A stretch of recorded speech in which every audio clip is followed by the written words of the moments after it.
परापरमयोगिना मनसि चित्कला पुष्कला कवीन्द्रहृदये चली कलिगुरीलकहांसीपुरी निरूढकरुणाजली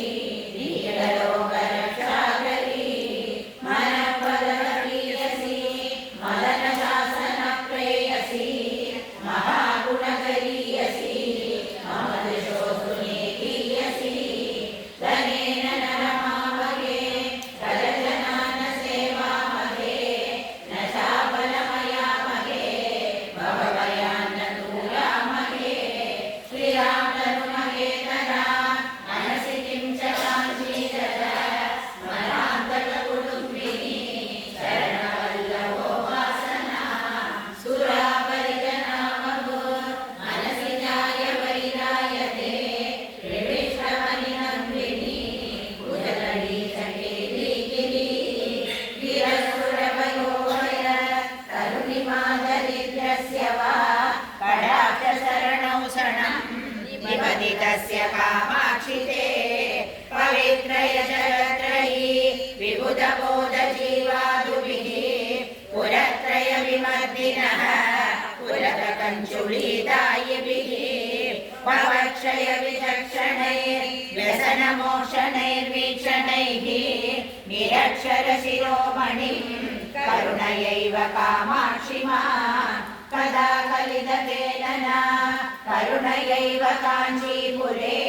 कलायमुकुलद्विषः शुभकदम्बपूर्णाङ्कुराः पयोदरभरालसा कविजनेषु ते बन्धुराः कचेलिमकृपारसाः परिपदन्ति मार्गे दृशोः अशोच्यमचलोद्भवम् हृदयनन्दनं देहिनाम् अनर्घमधिकाञ्चित इमविरत्नमुद्योतते अनेन समलङ्कृता जयति शङ्कराङ्गस्थली पदास्य मम मानसम् व्रजति वेदिका विभ्रमम् फलामृतशरीप्लुता जयति नित्यमन्तश्चरी भुवामभिपतिश्चरी परमसंविदेकात्मिका महद्विरपरोषिता सततमेव काञ्चीपुरे महान्वगमहं मते मनसि वातु माहेश्वरी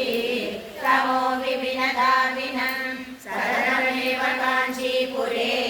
विहाररसिका परा परमसंविदुर्वीरुहे कडाक्षनिकटे दृढं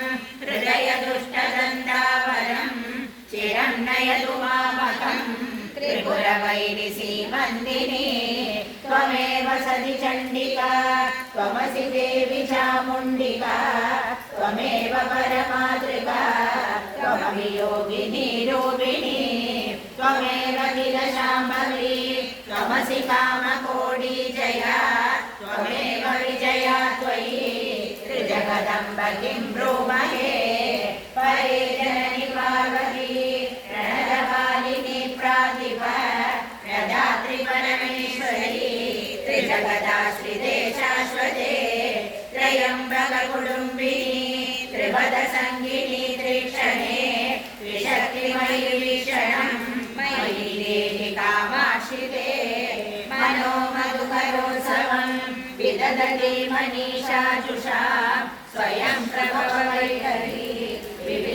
विभिन्नवीतिकालम्बिनी अहो शिशिराकृपा मधुरस्नेहकम्बारणे चराचरविदायिनी चरदिका विचिन्मञ्जरी कलावति कलावृतो गुडसीर्ति लीलावती